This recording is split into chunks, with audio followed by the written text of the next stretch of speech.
This is Sports Talk with Phil Kornblum, Chris Bergen, and Pat Daniel. Sports Talk is heard across the state on radio affiliates of the Sports Talk Media Network and is streaming live on sportstalksc.com, as well as Twitter, Facebook, and YouTube. The South Carolina Education Lottery lucky number to call in is 888-898-2525. That's 888-898-2525. Now, here are Phil, Chris, and Pat with tonight's edition of Sports Talk. And good evening, everybody, and welcome to Sports Talk here on the Sports Talk Media Network. And Pat, back in Columbia, I'm getting that delay in my headset. If you can clear that up for me, please, so I can talk clearly. It's good to have you with us as we come to you tonight from the Harbortown Golf Links, where today it was the media day for the annual RBC Heritage presented by Boeing, which is coming up in April. And, boy, we had a chance today to play on this beautiful golf course at Harbortown, and gorgeous weather. Could not have been better. Delicious food served throughout the entire time we were here. Fat as a pig after eating all day long. But we had a great time. Course is in beautiful shape, of course, but they're going to do a lot more to it between now and when the tournament comes up in April. And Steve Wilmot, the tournament director, will join us at 7:05 to talk more about the plans for that and what's coming up with the PGA Tour and everything been going on with that and how that might impact things here at the RBC Heritage. That'll be coming up a little bit later on. In a couple of minutes, Ben Portnoy, who covers the Gamecocks for the state newspaper and GoGamecocks.com, will be joining us to talk about the spring upcoming for the Gamecocks. And he had a sit-down session with Dowell Loggins and Shane Beamer recently, so he'll tell us a little bit about meeting with those folks and what he took away from that. As we look ahead to the start of spring practice, actually Clemson begins spring practice next week. The Gamecocks are going to be beginning spring practice, I think it's March 14th. In fact, they announced today that their spring game on April 15th will have a 7 o'clock kickoff. So the Gamecocks are going to go at night again, second consecutive year, going at night with the spring game there in Columbia. In the meantime, over the weekend, wow, what about the Clemson basketball team? What a show they put on at NC State on Saturday. So right now, the Tigers, you have to consider, are right back, have to be in the conversation for the NCAA tournament. I know Joe Lunardi, as of Saturday afternoon, still had them in that group of the second four out, along with the College of Charleston. I'm looking to see if Lunardi has had an update on his bracketology today, but so far the last one he's put out was as of February 24th at 9 a.m. as far as the full bracketology. So what you doing, Joe? Let's get off the couch and get that bracketology updated. But Clemson was really, really impressive in that win over NC State. Man, they shot the lights out. They were knocking down everything. It was one of those days as a coach and as a player that you just kind of dream about, where guys who don't ordinarily make shots are making shots. Kind of like the way they shot the ball against Florida State when they beat them by 40, and somewhat like they did against Syracuse.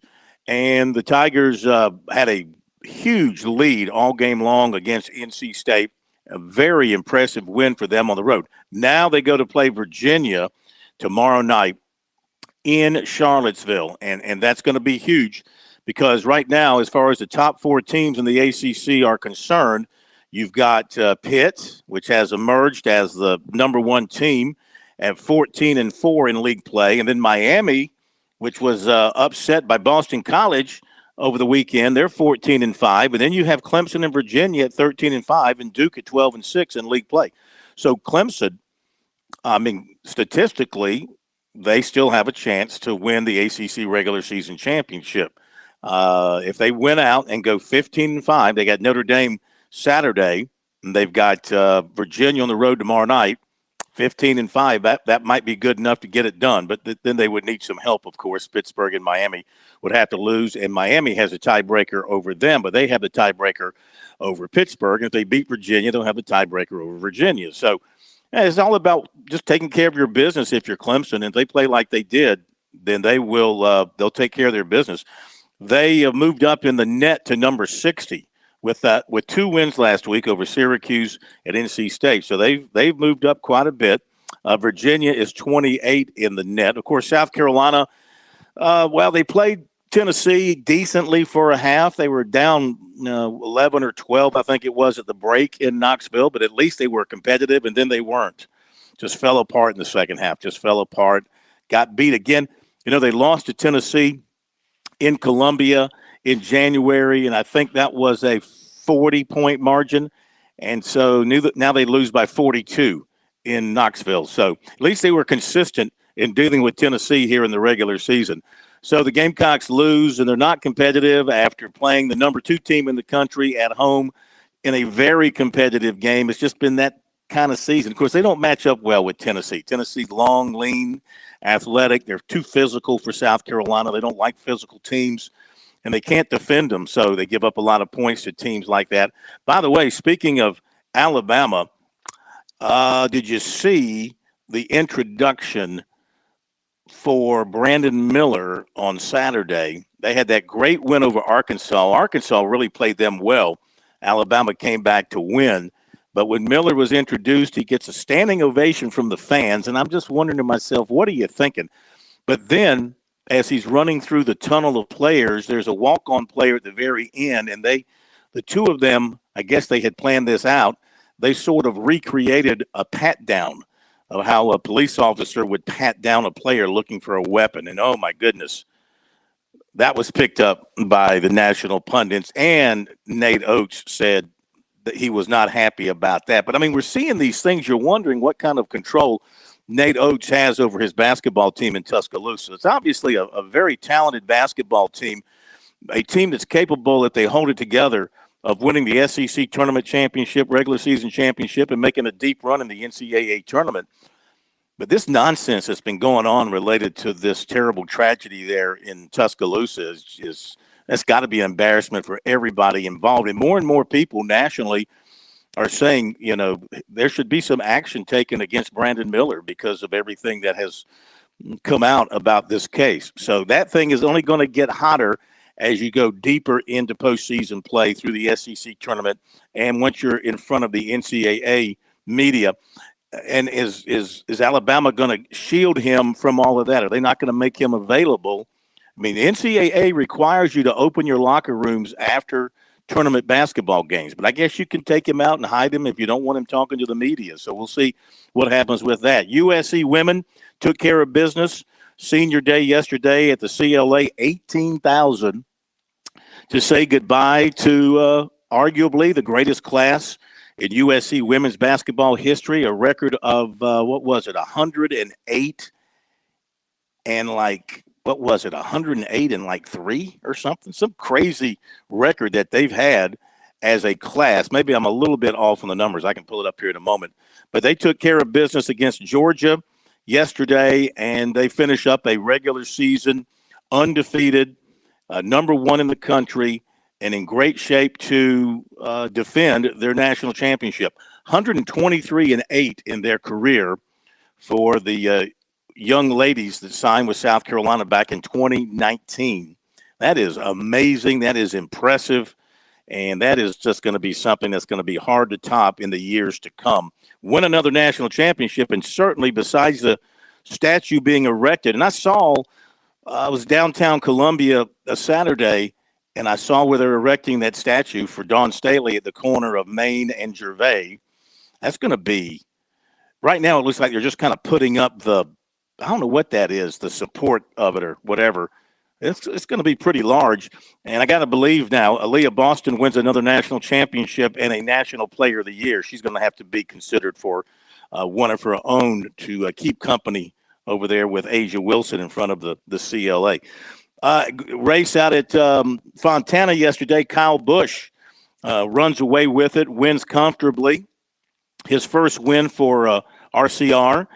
And after a strong showing at Daytona, now people are saying they are going to run roughshed over everybody in NASCAR this year. This team, the Richard Childress team with Kyle Busch in the number 8 car, they're going to dominate. They're going to win a lot of races. 19 consecutive seasons for Kyle Busch winning a NASCAR race, winning a top-level race. That breaks a tie with Richard Petty for the all-time record there for him with that. So that is very, very impressive. Okay, so we've touched on a number of things. Oh, the baseball over the weekend. South Carolina had a little bit more of a battle on their hands with Penn. Penn was playing their first games of the season, and Mark Kingston said going in, this was going to be a pretty good test, and their pitching was pretty good. And they gave South Carolina, fights in all three games, 7-4, 1-0. And the Gamecocks had to come from behind, hit 2 home runs in the 8th yesterday to pull out a 1-run win. But they remain undefeated, and that's where they are. They're undefeated right now with a game against North Carolina A&T at home tomorrow afternoon. Then it's the Clemson series, and the Tigers, all of a sudden, they get swept by UCF over the weekend. I don't think anybody saw that coming. And did you see what the UCF baseball team did on their way out of Clemson? There's video. We just retweeted it. There's video. The baseball team somehow got inside Death Valley, and they ran down the hill. They ran down the hill. That's blasphemous. Nobody but Clemson people run down the hill, much less a bunch of baseball players from UCF who just came in and swept you. The ultimate insult at Clemson. I'm sure there will be hell to pay at some point in time when they can figure out how to make them pay it. Speaking of Clemson, and this is big, we got to touch on this, and we'll talk with Ben here in a little bit about this too. Clemson and Florida State. You may have seen the stories, came out Fridays, continued over the weekend. Basically, they no longer want to equally share revenue with the rest of the ACC. They believe that they alone should get more than the rest of their brothers in the ACC.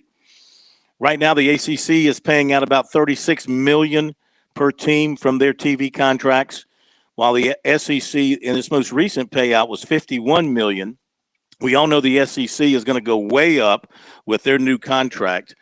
And the people at Florida State and at Clemson, the ADs, have gone on record in these stories as saying, yeah, something's got to be done from our standpoint, for our brand, for what we're doing, which is a shot across the bow of the ACC, because right now, their TV contracts are locked in through 2036. And so there's been talk of Clemson bolting to the Big Ten.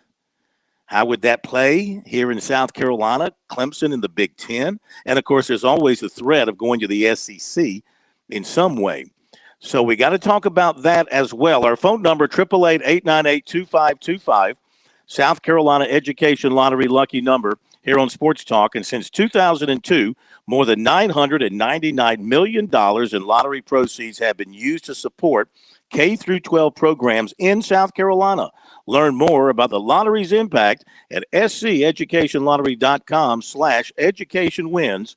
And playing for fun is a win for education. No Chris Bergen this week. He's on duty with Coastal Carolina for basketball tomorrow night, and what could be their last basketball game of the season in the Sun Belt tournament. And then he's vacationing for the rest of the week. I mean, why not? You're in Pensacola, Florida. Why not take the fam down there and chill out and vacation? So he's not going to be with us this week.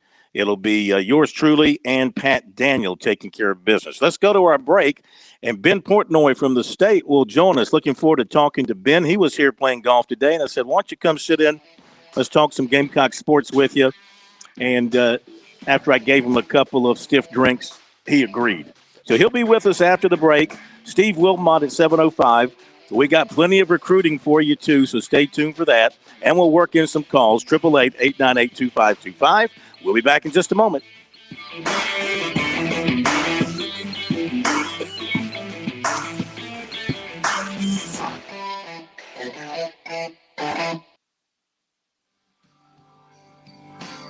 Hi, this is Billy Downer from the South Carolina Department of Natural Resources. Are you looking for a safe place to shoot your rifle or handgun? Did you know that the South Carolina Department of Natural Resources operates 4 manned ranges across the state in Pickens County, Spartanburg County, Richland County, and Charleston County? For more information on our public ranges, visit dnr.sc.gov/shooting. hope, life, and the Great Palmetto. What do these things have in common? Scholarship dollars. The SC Hope, the Life, and the Palmetto Fellow Scholarships are funded by the lottery players of this great state. And after 20 years, you've invested over $7 billion in education. $7 billion. Impressive. The South Carolina Education Lottery. When you play, we all win.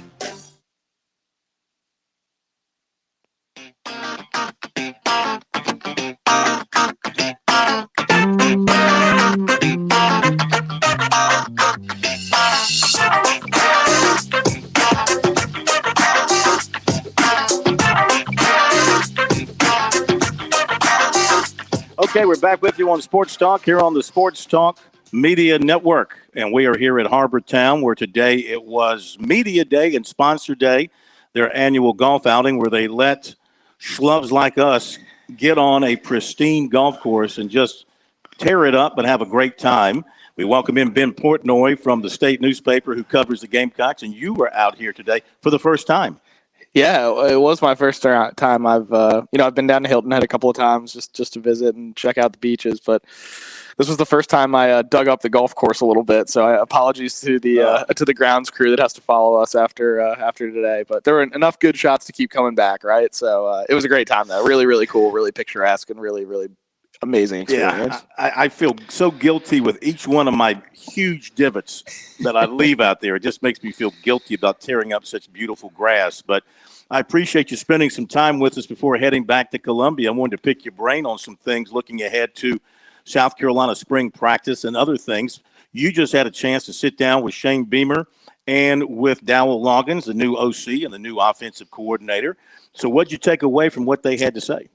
Yeah, it's always interesting talking to Shane in this time and this sort of part of the year, especially after wrapping up the season and recruiting season has kind of picked up and come and gone a little bit, and obviously a lot to talk about with Nicholas Harbor and things like that. But I think that the thing that I've taken away, and I think he said this both publicly and when we were talking in our sit down as well, was that I don't think there's this misconception that South Carolina feels like it's sort of out over its skis. Shane's kind of echoed the thought of South Carolina hasn't quote unquote arrived yet, right? There's still ways to go to be there. You can't lose to Missouri to do that. You can't get run off the field by Georgia in the way that they've been run off the field the last 2 years. And I think that, having said that, I think there's still like a real, there's still a level of what's realistic, at least right now, and what still needs to be done. And I think that's important because I think it's easy when you go and beat Tennessee and Clemson the end of the year the way things do. You come out and have a pretty good chance to beat Notre Dame. And frankly, I think, I don't know if it's necessarily hit a wall, but, just Notre Dame made a few plays down the stretch that ended up winning that game. But, it's easy for expectations, things like that to get inflated. And maybe they do from the outside. And, maybe I stopped picking South Carolina to lose by 7 touchdowns to Tennessee because I think I joked with Shane after the game, after that Tennessee game, that I think that, I think the last 3 times I've picked South Carolina to lose by 3 touchdowns or more, they've gone and won the football game. So, what do I know? But I do think that there's still a level of sort of understanding of where this program is, where it's going, and obviously in recruiting, you've seen a lot of that at least, and sort of the payoff there at least. Yeah.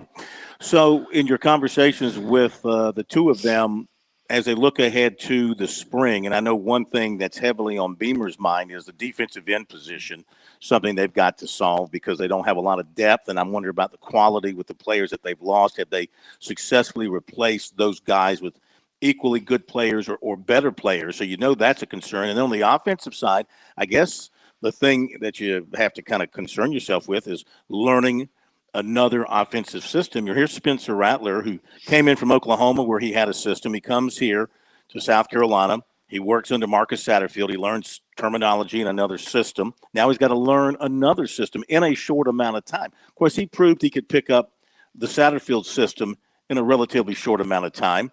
And a lot of people felt that the Satterfield system was extremely difficult. I got to believe Loggins is going to simplify it some. Did you get a feeling from him as to what he plans to implement?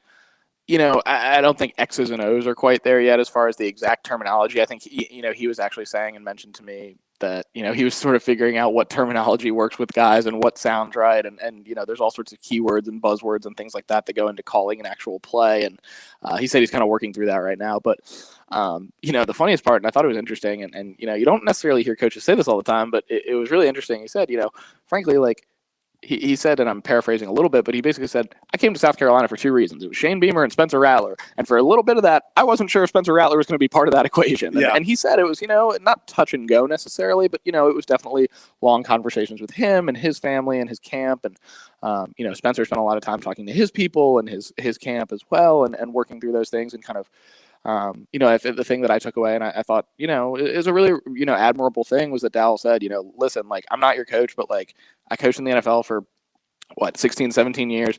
If this is the route you want to go through, you want to get ready for the combine, like, I will do everything in my power to help you. And I'm here to help you and work you through that process with you, having not been your coach, but having had that experience. Like, he kind of said, like, look, I've been through the draft process. Like, I can tell you right now what they're going to ask you in an interview at the combine, right? I can tell you what they're going to critique or what they're going to say it needs work.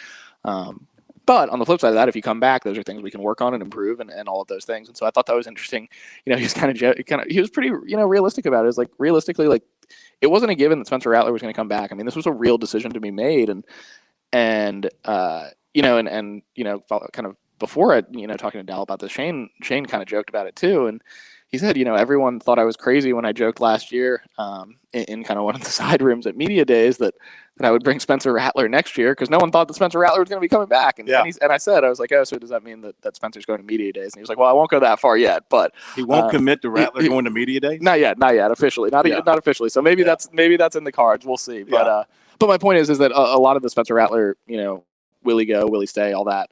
What was a lot of sort of the off season, and I think that those guys are still kind of working through what he does well, what the rest of the offense does well, and all of that. But I think it's sort of in the sort of infancy of what we're going to see. But I do think it's going to be really interesting to see what we get, in a spring game type of situation, what kind of personnel packages you see, and kind of how guys line up. Now, is that a glorified scrimmage? Yes, but it's still at least something. So it's going to be sort of the first tangible thing that we get to see. Yeah, they also have to solve some issues on the offensive line. They lose a number of starters there. Running back, who's going to emerge at running back? I mean, that had to be a shock to them. Have you figured out anything more about Marshawn Lloyd? I mean, was it just simply, well, I don't know, was it simply anything? Have you discovered anything about why he opted to leave? This was a place where he could have carried the ball a lot in 2023. Was it just the allure of going out to LA and playing for Southern Cal? Yeah, not much more than what's been made public. I think, Marshawn made a decision for him and his family and then decided that USC was the place he wanted to go. And, we'll see. Obviously, it's a tie-in with Shane Beamer's old boss and Lincoln Riley being out in LA and all of those things. And, a little bit of a messy, well, not necessarily messy, but, a little bit of a wonky situation where, Marshawn probably is the bell cow coming back. But, definitely a little bit of a weird situation, but I do think that South Carolina feels really good about what they got in Mario Anderson. I think he's going to be a guy that is going to be a really interesting player to track. Juju McDowell, I don't know that he's going to be a guy that can take, 15 carries a game, but I do think he can be really involved in the offense. And we saw that in the bowl game, frankly, some stuff to get him on the edge and in space and things like that. But you've also got Lavassier Carroll in the mix, and there's a thought that Dante Miller could maybe get an extra year of eligibility to at least round out some depth there. So I wouldn't be surprised to see South Carolina go after another running back in the transfer portal. Maybe that's what this comes to. You've also got 4-star DJ Braswell coming in. So you've got a few options, but you probably would feel pretty good about getting another running back in there. And as you alluded to, defensive end is probably on the top of the wish list as well. Yeah, Jordan Burch leaving sort of do you think that came as a surprise to them when it did happen?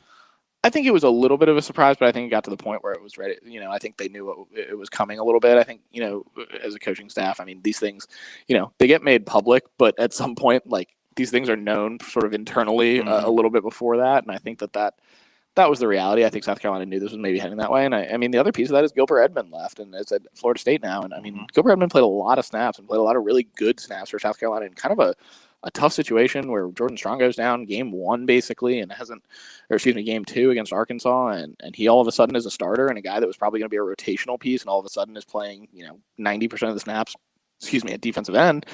So those are 2 big losses and I said we were talking about what comes next, what's the next on the calendar and Beamer was talking about spring ball and the transfer portal, and I was like, I kind of joked. I was like, oh, so you don't feel like you're set at defensive end right now? And he kind of laughed, and he said, no, obviously, we joke about it, but obviously still looking for guys there, so we'll see. All right, we're going to hit the break. You got a few more minutes before you have to hit the road. We'll spend a few more minutes with Ben Portnoy of the State when we come back. On 107 The Point. Here's tonight's forecast. Mostly clear and mild with an overnight low of 60. Tomorrow, another perfect day. Sunny skies, less wind, and a high reaching 82. High temps stay in the low 80s the rest of the work week, with rain coming for us on Thursday and into Friday. And looking ahead, cooler for the weekend. Highs in the 60s, but sunshine-filled skies. I'm Kevin Cohen with your On Point local weather. The pipes burst, you're getting the repairs done. Now it's time for your flooring. This is where the flooring department shines. We don't have a huge multi-million-dollar showroom, but we all buy from the same manufacturers. So why pay more? We're locally owned and have 30 years experience in the flooring industry, and we stand by our work. Get tremendous customer service and great pricing with the flooring department, 951-3567, or online at theflooringdepartment.com. That's 951-3567 or 951-FLOR, the flooring department. With SRN News, I'm Keith Peters reporting parts of the southern plains are surveying the damage and counting the injured after tornadoes and other powerful winds hit the area. Emergency officials say at least one person was killed in a tornado in western Oklahoma. Forecasters warned Monday of continued high winds in parts of the plains and of thunderstorms and possible tornadoes in the Ohio Valley. In Michigan, residents faced a fifth consecutive day without power following last week's ice storm, and a new storm is affecting that area. In California, weather officials said winter storms will continue moving into the state through Wednesday after residents got a brief break from severe weather. Parts of the Northeast that have seen little snow are under a winter storm warning. On Wall Street, the Dow up by 72 points, as was the NASDAQ, with the S&P 500 advancing 12. More details at srnnews.com. I get frustrated when I see people I care about getting scammed or at least misled. Some of these national spots, some of these celebrity endorsements about Medicare, they can be really misleading. I've worked with Tim Hanberry and the team at Medicare Blueprint for some time now. They've helped me so much, and in more ways than one. First, they've eased a lot of stress when it comes to helping my family find the right insurance for ourselves, and in the recent past, with my mom and for many friends. Plus, they've saved us so much money by educating me on what we can do to get the best health insurance at the best price. Bet you think I've had to pay Medicare Blueprint and Tim a ton of money for all the help they've given? Nope, not a penny. Their service for you is just as free as it's been to me. If you are a parent is approaching 65 years of age, or if you're coming off an employer plan, let Medicare Blueprint go to work for you. I'm not the only one offering my endorsement for their incredible help. Visit their website, MedicareBlueprint.com. Read testimonials from people all over the Midlands. If Tim can help you find a better plan, let him. If he can't, he'll be the first to tell you. Online, MedicareBlueprint.com, or call him, 708-7398, 708-7398. Fran Halloran here. Now listen closely to what I'm about to say. I'm a business owner, and many of you listening right now, you're business owners as well. The first rule in owning a business is this: don't waste their marketing dollars all the time. Not me. I figured out a long time ago, 8 years ago to be exact, that spending my marketing dollars at the Point was not only intentional, but extremely profitable as well. If you're a small business owner, you owe it to yourself to sit down with Kevin Cohen and ask him to create a custom marketing plan for your business. He's looking for folks just like you who believe in local to partner with him in 2023 and beyond. Trust me when I tell you, partnering with The Point works.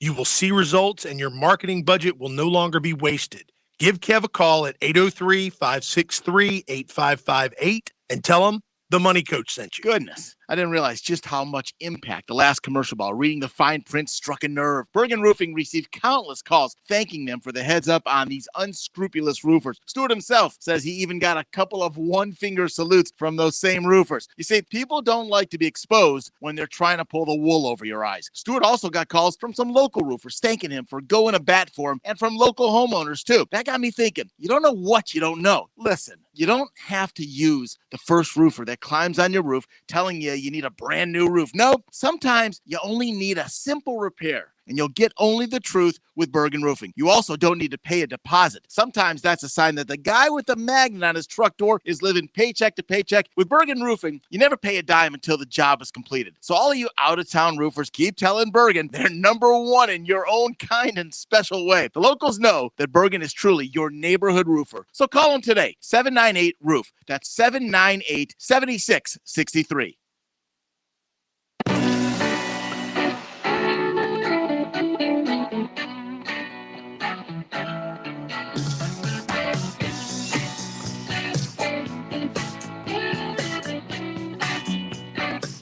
Okay, we're back on Sports Talk here on the Sports Talk Media Network. All right, coming to you. We are in the Jack Nicklaus room inside the clubhouse at Harbortown after having a wonderful day playing golf today and listening to people and learning more about what's upcoming around Harbortown and Sea Pines with the approaching RBC Heritage Tournament in April, presented by Boeing. Let's don't forget the good folks at Boeing who are involved in this as well.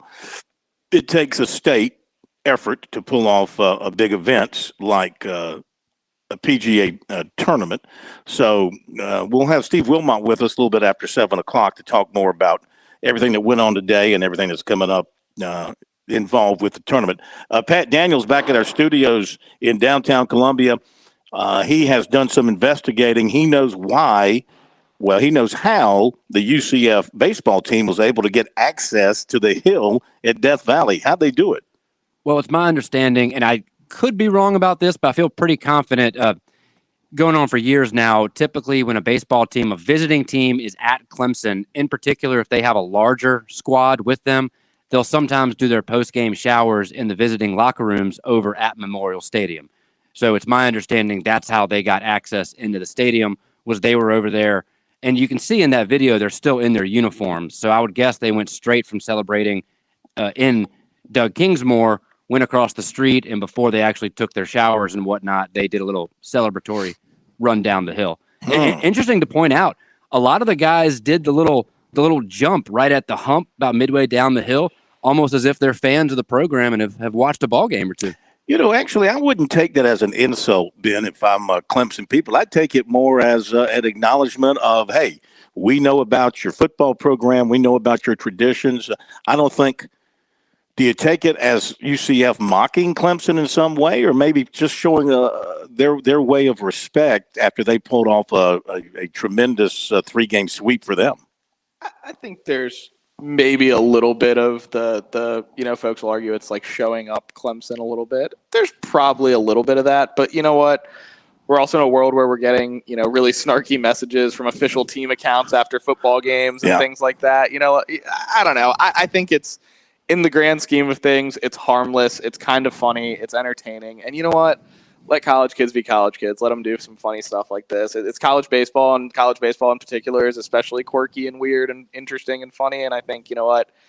At the end of the day, it's college kids being college kids, and let them have some fun. And you know what? They went and swept Clemson and earned it. So it's not like they're doing it after taking 1 out of 2 or something like that. So Absolutely, it kind of is what it is. To piggyback on what Ben just said there, 2 great points. This was the first non-ACC team to come into Clemson and sweep a 3-game series since 1985. So they certainly deserve to celebrate a little bit. And of course, Clemson fans now will be a little edgy going into this week because the Tigers have South Carolina coming up after they have their midweek game. Their midweek game this week is, South Carolina has North Carolina A&T at home tomorrow afternoon. And, Clemson plays Upstate over at Fluor Field tomorrow afternoon. Upstate's no pushover by any means. So, and then they've got the 3 with South Carolina. So Eric Bakich is, I'm sure, Clemson fans are a little edgy going into the to the South Carolina game, the series coming up this weekend. By the way, Joe Lunardi has put out an updated briefing on his bracket, not the full bracket. It's on his Twitter, and it's not on his website. It's on his Twitter, where he updates the top seeds and updates the last 4 buys, last 4 in, first 4 out, and next 4 out. So he's got Clemson now. He moved them up. He promoted them to first 4 out at number 71 overall out of 68 teams. So they're third in line, in his opinion, out of the tournament. And then he's got Charleston in the next 4 out at number 74. Of course, it's pretty clear. Charleston's got to win the CAA. The CAA is a one-bid league, and Charleston's the number 2 seed in that tournament.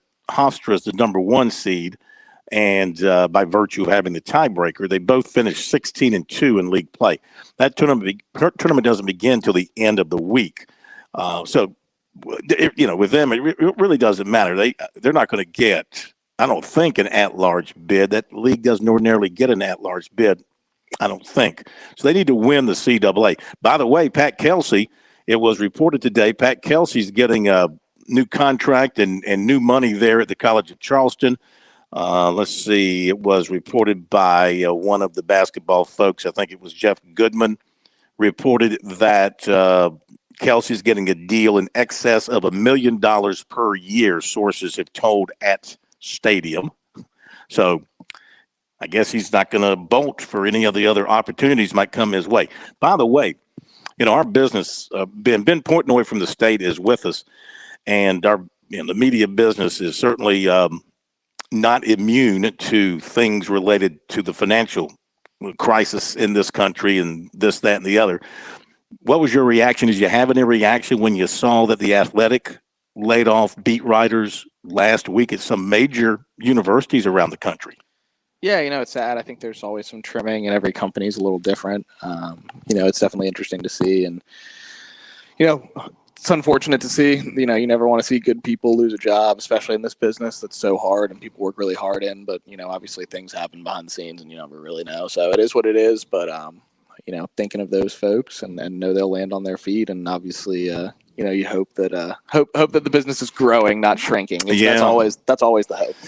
Yeah, I mean, you're right. And of course, The Athletic was purchased by the New York Times. And so, if the New York Times can't keep you afloat, you got to worry about the future of those kind of publications. I thought about it because, the Stadium is something similar. It's a bunch of former newspaper writers, right, hired by another group to form an online sort of outlet, and the same thing with The Athletic.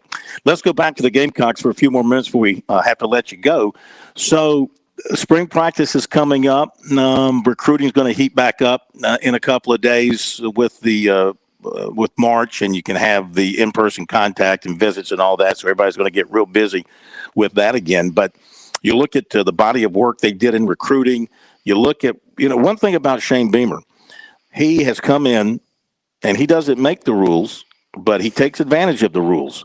And he's made no bones about it to build a roster at South Carolina. For that matter, he probably thinks anywhere, but to build his roster at South Carolina, transfer portal is a big part of it. He's not ashamed to go and use it.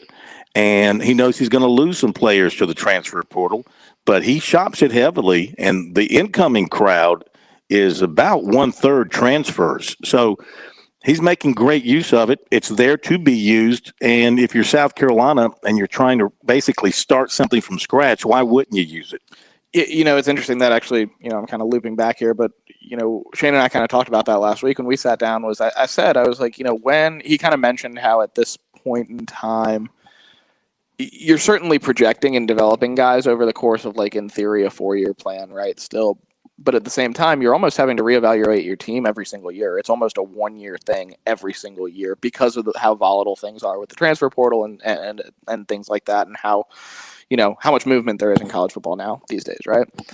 And so I said, when did that start to happen, right? Was that something that happened instantly? Was it something that happened over time? And he kind of pointed to the fact of the transfer portal, NIL, all these things happening all at once, and sort of the confluence of those two things. And when you've got that, like you said, your roster building year after year, you're not building, I always like to think, and I think it's kind of an old adage of like, you think of college football in waves, right? You're kind of on an upward trajectory, you hit a peak, it goes down a little bit, and then you sort of build back up over the course of a 4-year, 5-year stretch with recruiting classes. Mm-hmm. That's not really the case anymore because you can flip it overnight on some level. Not always. I mean, I still think that there are positions that it takes more than that, right? Like you're still probably developing offensive linemen over 3-4 years. That's just the reality of it. But skill position guys are out there. I mean, they're a dime a dozen. Defensive backs are a dime a dozen in the transfer portal, things like that. Obviously, impact guys are being recruited by everyone. But, you can go get guys, and I think that changes the entire complexion of it. And I know that's a little meta, and we talk a lot about the big things affecting college sports and college football in particular, but it is interesting to see how college football in particular and at South Carolina, like, I think they've really done a good job adapting to that. I think that, Rattler was obviously a big haul. There's been some guys that are big hauls, but the places where Shane Beamer and this staff have done a really good job is sort of under the radar guys that have come from maybe lower levels or smaller schools and blossomed. I mean, David Spalding came from Georgia Southern, and obviously he was banged up last year, but he's been a really important piece when he's been healthy at nickel. Carlin Splittell a couple of years ago, same thing. Last year it was Nate Adkins, who obviously turned into a really big piece for this team down the stretch. This year they went out and got Mario Anderson from Newberry. They went and got Nick Gargiulo from Yale, the offensive lineman, who I think is going to be an important piece and may end up having a shot to be the starting center this year. So there's guys like that South Carolina has done. It doesn't necessarily get talked about a lot because you've obviously got headliners like Rattler or Trey Knox from Arkansas and guys like that are big gets. But South Carolina's done a really, really good job at some of those sort of like big names at lower levels that have kind of climbed up or that they found, not necessarily out of nowhere, but sort of those guys that fill a need. And that's been really interesting to watch. I think that's been really good. They've done a good job with that. You look at a guy like Devontae Reed last year, probably not an NFL guy, but filled his role and did exactly what you needed him to do. You needed a guy to replace Jalen Foster. He wasn't an All-American, but he played pretty well down the stretch when he was healthy, had some really good moments, played a strong safety role, played strongly at safety, not strong safety, excuse me. Yeah. A lot of words there. But, and I think, filled that role. And South Carolina's done a really good job hitting on guys like that over the last 3 years. And I think that's been a big part of why, they've been able to build some of that momentum and sort of shape those rosters. They have lost Freddie Kitchens, an analyst, big name, but an analyst who's going to North Carolina to be the tight ends coach. And they've had some other folks leave in the background. They've replaced them with some other people. These are folks who are normally pretty anonymous. You don't really know the analyst all that much. Their names pop up on message boards and stuff like that. Now, Freddie Kitchens was a big name because of his background, NFL coach and all that kind of stuff. So they lose him to a full-time gig there at North Carolina as the tight ends coach because they lost their tight ends coach to the Panthers. So they had to fill that. But for the most part, with the exception of Satterfield leaving to go to Nebraska and replacing him with Loggins, and of course the transition in offensive line, but Tinsley had been there doing everything on the offensive line for a long time. So I kind of don't want to call that a real change. He's kept his staff together, which I think is, if you love your staff and you think you got good people, keeping them together, I think is huge in building your program and helping it get to that next level. Yeah, I mean, if you look at this, if you want to count Lonnie Teasley / Greg Atkins as a holdover from the initial staff, we can call it, South Carolina's got on paper 6 of the initial 10 people that Shane Beamer had on that first staff. Obviously there was some shifting around before the first game was played, but game 1 of the Beamer era, 6 of those 10 on-field assistants are still at South Carolina, and you can kind of call it 6.5/7 if you want to include the variation of Greg Atkins and Lonnie Teasley.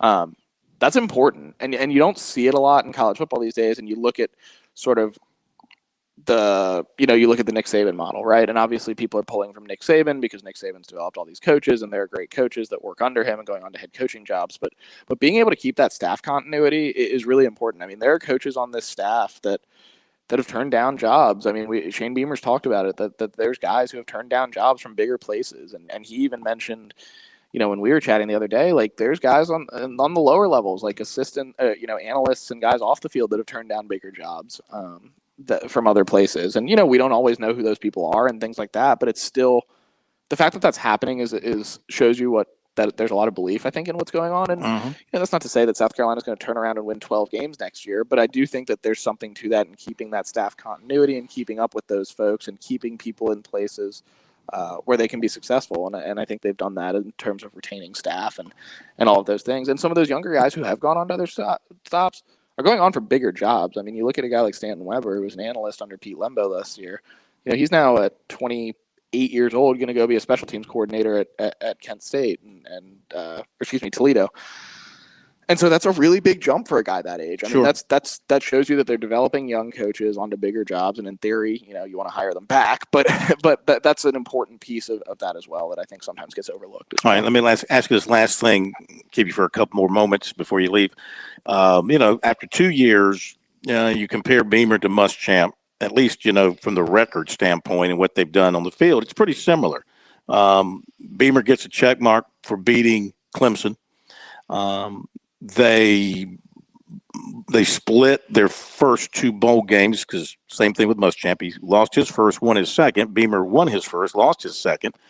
Muschamp won 9 games in his second year.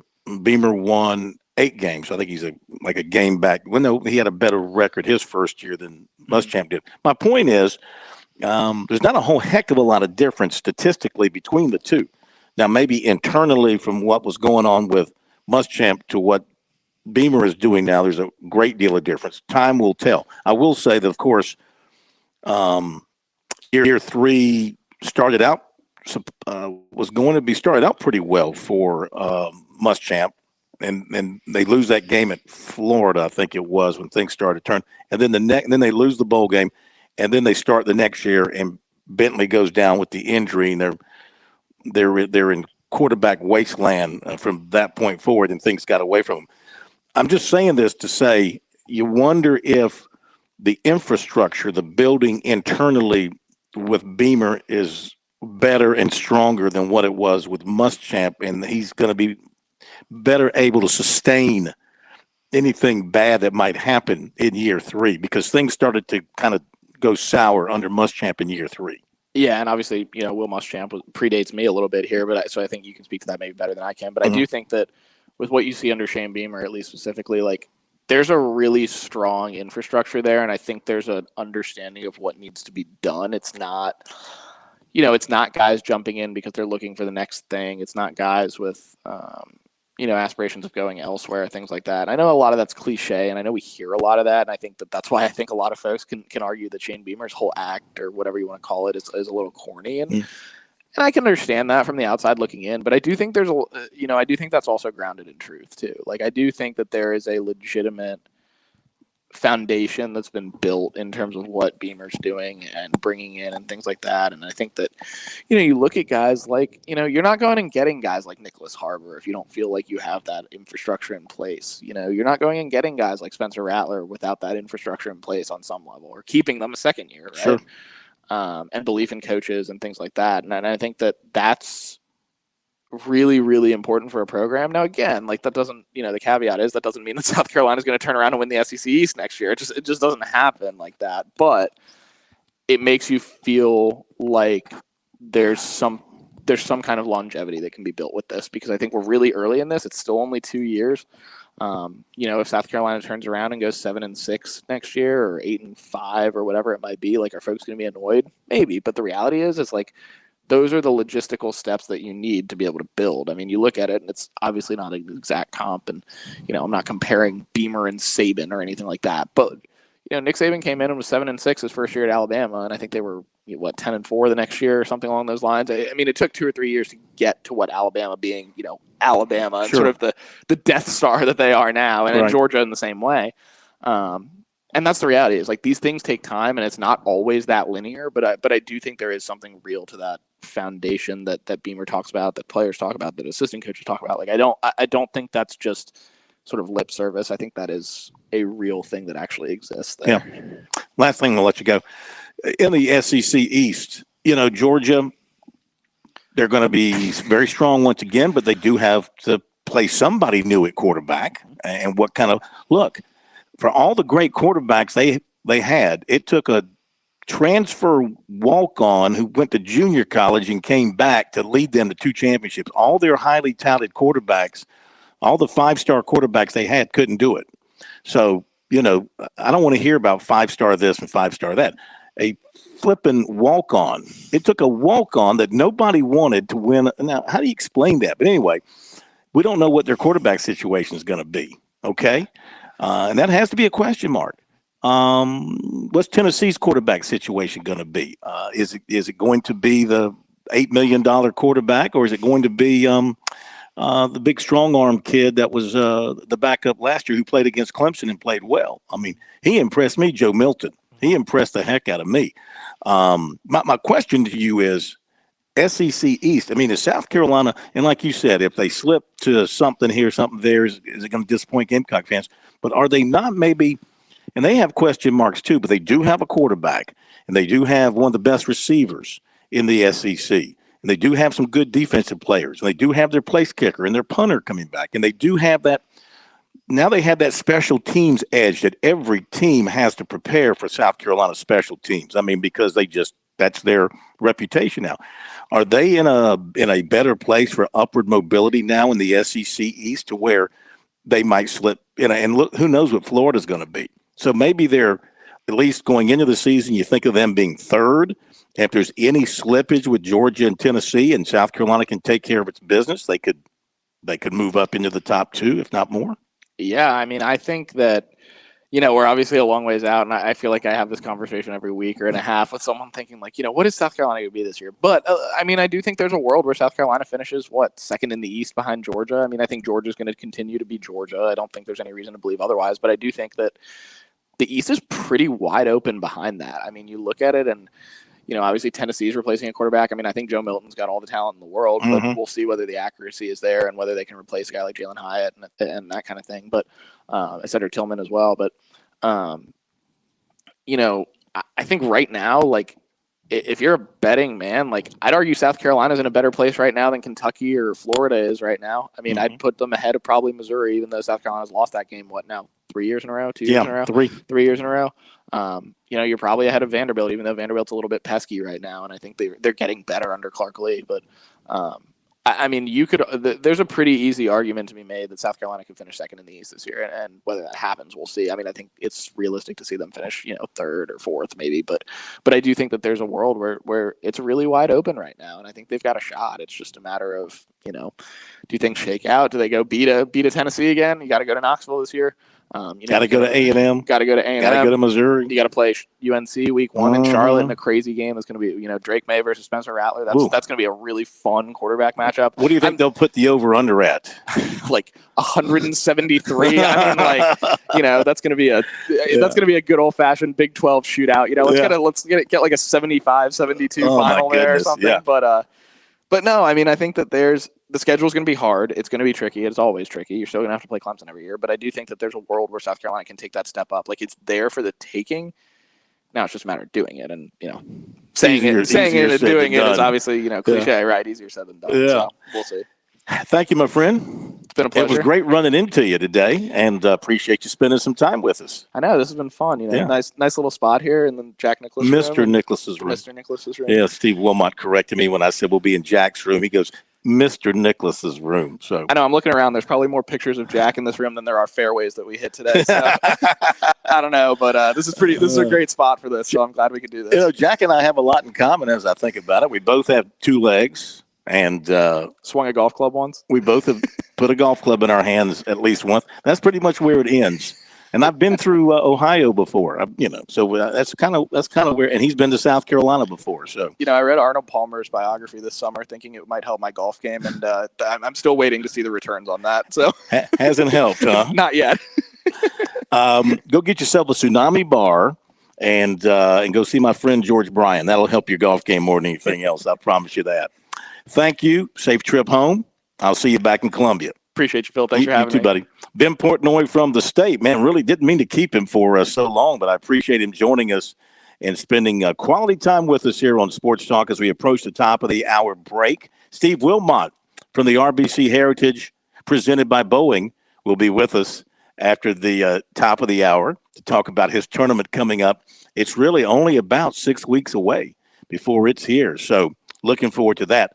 Let me hit you up with a few other notes as we approach the top of the hour. South Carolina baseball remains at number 23 in D1 baseball after the sweep of Penn over the weekend. There are 8 SEC teams and 8 ACC teams in the Baseball America top 25, but no teams from the state of South Carolina. So they're being a little stingy with their poll there. Some sad news today. Terry Holland passed away, the former Virginia and East Carolina basketball coach. He passed away today. And let's see. Collegiate baseball has South Carolina at number 29 in their ranking this week. USC's Noah Hall is the SEC Pitcher of the Week. Great performance by him. 8 innings, 3 hits, no runs, no walks, and 12 strikeouts in that win Saturday over Penn. So he deserved that for sure. We'll hit the break. Steve Wilmot coming up on the other side. Be right back.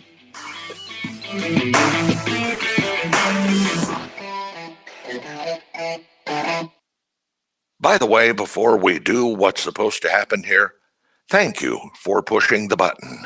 I thank you. Programming thanks you. America thanks you. WQXL Columbia, W264DF. From the Bart Fireside Studio, the solution for keeping you warm this winter. This is 107 The Point. Breaking news this hour from townhall.com. I'm Keith Peters reporting. A Palestinian gunman on Monday shot and killed an Israeli motorist in the occupied West Bank. The latest bloodshed and a fresh wave of fighting that showed no signs of slowing. The killing occurred a day after 2 Israelis were killed by a Palestinian gunman in the northern West Bank, triggering a rampage in which Israeli settlers torched dozens of cars and homes in a Palestinian town. It was the worst such violence in decades. National Security Council spokesman John Kirby says it's significant that Israel's top leaders urged citizens not to retaliate. Both President Herzog and Prime Minister Netanyahu were very quick out of the gates to condemn citizens taking the law in their own hands and to provide some additional security forces to the West Bank to quell the violence. That was important, it was significant, and we're grateful for that. The 27-year-old Israeli motorist was transferred from the scene to Hadassah Medical Center, where he later died of his injuries. A political advisor to Virginia's Republican governor clarifies his remarks about the 2024 presidential race. White House correspondent Greg Clugston reports. Over the weekend, Jeff Rowe, a strategist for Virginia Governor Glenn Youngkin, said the GOP contest for the White House was a 2-person race between Donald Trump and Ron DeSantis. But on Monday, Rowe insisted there's room for the Virginia governor to enter the Republican presidential primary. He said the current race shows 2 strong frontrunners, but that a year in politics is a lifetime. He said if Youngkin decides to run for president, he will make a lane for himself. Greg Clugston, Washington. Parts of the Southern Plains are surveying the damage and counting the injured after tornadoes and other powerful winds hit the area. Emergency officials say at least 1 person was killed in a tornado in western Oklahoma. On Wall Street, both the Dow and NASDAQ were up by 72 points. More at townhall.com. The following is not an actor, but a real-life story from Trinity Debt Management. I'm Corey, and this is my story. I was going through some financial troubles paying off my credit cards. I was paying high interest rates, and it just wasn't getting any better. And I knew I had to do something. So my mom told me about Trinity, and so I decided to call. Trinity was able to do something that I couldn't. I'm paying off my debt. I'm saving thousands, and things are really looking up. I promise you guys, you will not regret it when you call Trinity, because it was such a relief and less stress in my life, and it was the best thing I could have done for myself, because once I called Trinity, they took care of me, and I felt such a relief, a weight off my shoulders. Trinity was great to work with. They wanted to help me. I love it. If you're in debt and you need help, call Trinity at 1-800-990-6976. I'm Corey, and I'm debt-free for keeps. 1-800-990-6976. The British government says it has reached a deal with the European Union to resolve their long-running trade dispute over Northern Ireland. We hear more from correspondent Charles de Ledesma reporting from London. Prime Minister Rishi Sunak says he and European Commission President Ursula von der Leyen would hold a news conference on Monday. The government had previously said it would only happen if a deal was struck. Government officials have told the BBC and Sky News that the deal has indeed been done. The agreement marks a breakthrough in a spat that soured post-Brexit relations between Britain and the EU and sparked a political crisis in Northern Ireland. But now Sunak awaits the judgment of Northern Ireland's Democratic Unionist Party, or DUP, which is boycotting the region's power-sharing government until the trade arrangements are substantially changed. I'm Charles de Ledesma. News and analysis at townhall.com. I'm Keith Peters reporting. On Point Weather is made possible by our friends at Palmetto Citizens Federal Credit Union on 107 The Point. Here's tonight's forecast. Mostly clear and mild with an overnight low of 60. Tomorrow, another perfect day. Sunny skies, less wind, and a high reaching 82. High temps stay in the low 80s the rest of the work week, with rain coming for us on Thursday and into Friday. And looking ahead, cooler for the weekend. Highs in the 60s, but sunshine-filled skies. I'm Kevin Cohen with your On Point local weather. WQXL Columbia, W264DF. From the Bart Fireside Studio, the solution for keeping you warm this winter. This is 107 The Point. Ooh, you shouldn't have pressed that button. Oh. Now you get this.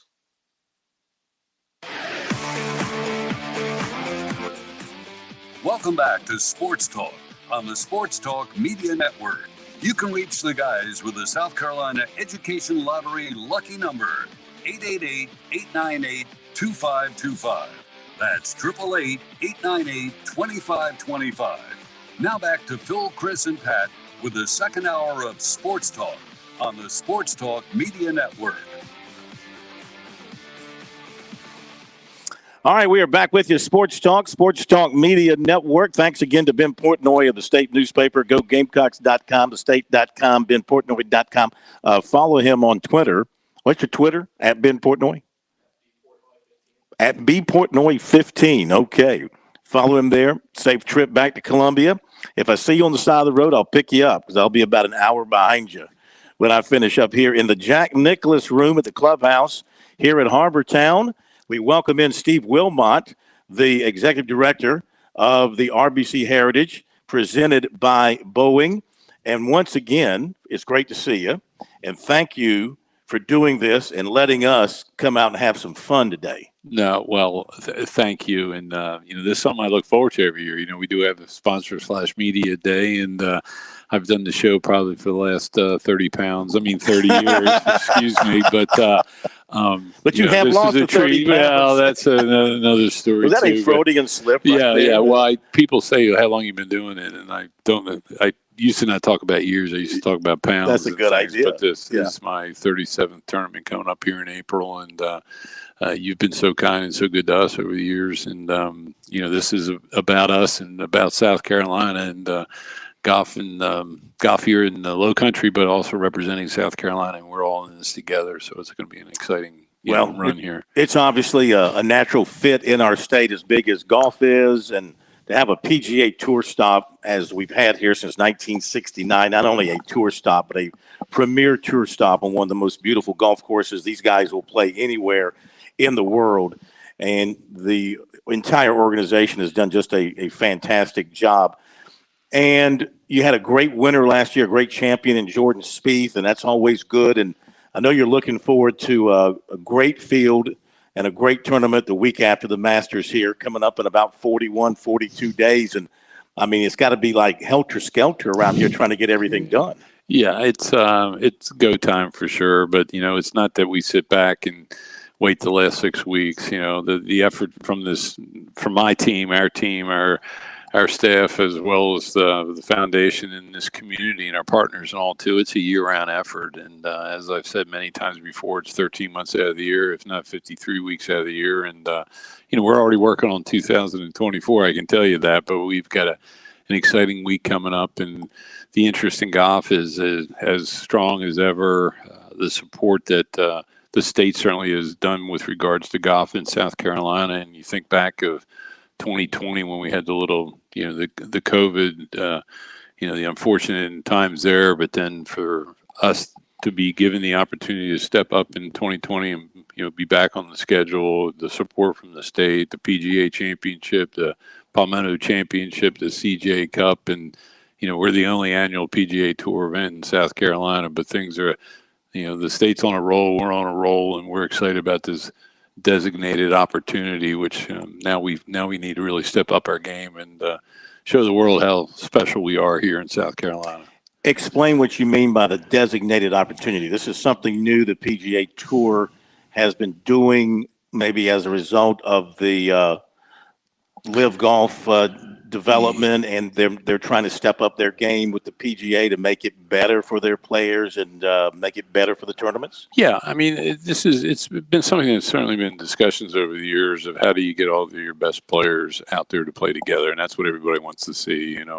We know if you're a NASCAR fan, what you're going to see week in and week out, and these are all independent contractors, and so the tour's been trying to do something. And yes, when you have a competitive threat there, a distraction that's out there, maybe it forced the issue or hand a little bit, but they recognize, the players did, that we are a part of the best tour in the world, best players in the world, best tournaments in the world, and what are we going to do together to make it happen? And the players realize they need to play together more often, and we were recognized, and there's a long story, and we don't have enough time on the air to talk about how we got to this point, but we have been recognized as a designated event. We will have the top players in the world here. They want to be here. That 3-hour trip down the road from the premier event in all sports, not just golf, at the Masters, they want to take that drive down here. They want to play Harbor Town, and we're going to have an incredible event this a weekend, April 10th through the 16th. But everybody's going to be here, and that's a compliment to not just here. It's a compliment to the state. It's a compliment to our partners, our patrons, our volunteers, this community, the Sea Pines Resort, Sea Pines itself, and Hilton Head and Bluffton. I can go on and on and on. There's a lot of moving parts to even get to the tournament, but these guys want to be here. The tour wanted to be here. The networks did too, and CBS is really looking forward to stepping up their game as well too. And we're in the process of putting our best foot forward, and our AAA plus game, and we're going to do everything we can to make sure everybody realizes they made the right decision and wanting to be for us to be designated and recognized. Visiting with Steve Wilmot of the Heritage. So my antenna goes up when you talked about best players in the world being here, and that's fantastic. Can you share with us like some of the more marquee names that are coming, like a Rahm, like a McIlroy, of course, Spieth will be back as defending champion. Dare I even throw out the initials TW? I mean, what can you share with us? Well, I can share what I did today too. Jordan Spieth and Sam Burns and Sagith Lagala and Cameron Young, and we've got some other past champions and all too. The official commit list is coming into place. I know who's coming with regards to accommodations, who's playing in the pro-ams, but until it's officially committed through the tour and working with them. But rest assured, it's going to be an incredible week, and a week that might even be expanded a little bit in the size of our field, because we are a limited field, an invitational event, 132 players, but due to the fact of the timing with the announcement of the designation, that they really couldn't change some of the categories because of planning and tournaments and some other things. So we can anticipate a field bigger than 132 because of all the players that would be coming, which is a good problem to have. Yeah. But then it also, if you get another 18 players, it's 18 caddies, 18 families, 18 more courtesy cars, 18. But guess what? That's a good problem to have. Right. So now, as a designated tournament, does that mean they've jacked up the purses in a lot of these tournaments? Does that affect what you guys will be paying out as well? Yeah, as of just before the announcement, we were at $8.3 million purse. We are playing for $20 million. So I guess you can say it was jacked up pretty good. Yeah. So I think back back in '87, my first tournament, and the purse was $450,000. So to be at $20 million, that's pretty amazing. But that's in due part to a lot of things. And again, I thanked a lot of partners, but RBC stepped up in a huge way. Boeing, as our presenting partner, did too. Our secondary partners, and certainly the support that we've had from Columbia and the state too is a part of this. Being where we are, and it's good to be us. And I mean everybody. There's tournaments out there that wish they were in this position, and and I want to stay in this position, and I want to make sure that we continue from this level of elevating the experience for everybody too, because we want to make sure that we're going we're going to have new players, new caddies, new patrons, new sponsors, new volunteers, and we want them to all have a good experience. Yeah. I mean, our ticket sales are through the roof. We could sell as we could have last year, but the experience is important to us, and we want to make sure that first-time player who might not have been here in a long time, you think of those guys, the Scotty Schefflers and the John Rahms and Roys that they've been here, but they haven't been here that often. But for them to be here, for them to come here, we want to make sure that their experience was good. But that new spectator that might have never been here, but they want to come, we want to make sure parking is okay. We want to make sure they get through the ticket check line okay. We want to make sure the restroom lines are okay. And the merchandise lines and the concessions. So we're sensitive to that. We've been given an incredible opportunity to be a designated event, but we want to make sure we elevate the experience for everyone else too, so that the tour and the players and everybody else realize, we made the right decision by going to Hilton Head the week after the Masters. How do you feel about what the PGA Tour has done in response to the development of Live Golf, just the measures that the PGA Tour has done to make the tour better, like this designated tournament idea that yours and many other tournaments have been granted, and the increased purses? Are they doing the right things? Are they taking the right steps to keep themselves as the preeminent golf tour in the world? Yeah, I mean, there's no question. There's some things that every day we didn't know what our threat was going to say or do. So it's not like you can prepare for something. So there was some things that, oh my gosh, they just decided to do this. What are we going to do? But there are some incredible people in Ponte Vedra and around the world with the PGA Tour and the leadership of Jay Monahan. It hasn't been easy, but they're weighing every option. You think how many title sponsors are out there, how many host organizations are out there, how many how many different facilities and all that would love to be in this position, but it's also, they're trying to figure out what's best for the game of golf, and we're a part of it. I mean, it's not that I'm drinking the Kool-Aid down at Ponte Vedra, but what they've done, the support they've given us, they're incredible partners of ours, and one of the reasons we're here is because we've been good partners, and it's the best tour in golf, and we're one of the premier events in golf, and following the premier event in all golf and sports. That we want to make sure that we continue to keep on keeping on. So, what do you think is going to be the end game here between the PGA Tour and Live Golf? I know you've got, not you, but I know there's things in the courts that's going to be happening. There's lawsuits going back and forth, blah blah blah. Some people like to compare it, and it makes sense to me. It's a rebel league like the AFL was against the NFL, and eventually they merged and became what they've become today. A lot of hard feelings, a lot of nastiness been going back and forth. I mean, can you see the players who have, and I know you've got to miss not having like a Dustin Johnson here, for example, a South Carolina guy who's not going to play here right now. But can you see somewhere down the road a unification, a reunification, these guys being welcomed back to the PGA Tour? I mean, from the competition, from inside the ropes and the play, I really can't comment on that. I do because I don't know. Yeah. I don't foresee it changing anytime soon. Like all of a sudden we're going to sit down at the table and let's talk this through. Mm-hmm. Unfortunately, there's been too many daggers thrown each way in a way too. And I firmly believe in the PGA Tour and what they're, the direction they want to go. We don't know. Who would have thought, you and I sitting here talking about this time last year, we never thought we would have been. Sure. So a lot of things happened since that first event in June of last year, and a lot's going to happen, too, moving forward. And, hopefully, with us, we're protecting the best interest. They are a threat to us. It is a distraction to us. And when I say us, the PGA Tour, but certainly to this tournament. And, we're moving on. We're not going to think about it. And yes, you can say Dustin and other players you might miss, but they made it, that's their decision, and they move on, and we're moving on as well. Sure. So you're looking for huge galleries, huge crowds. How are you looking? Ticket sales, are tickets still available? If so, how can people get them? What about playing in the Pro-Am? Any spots available there? No spots available there. No. All right. What is available? There's a few tickets. Yeah. I mean, we traditionally, as you know, for those people that have certainly supported us, they know how Friday and Saturdays are here.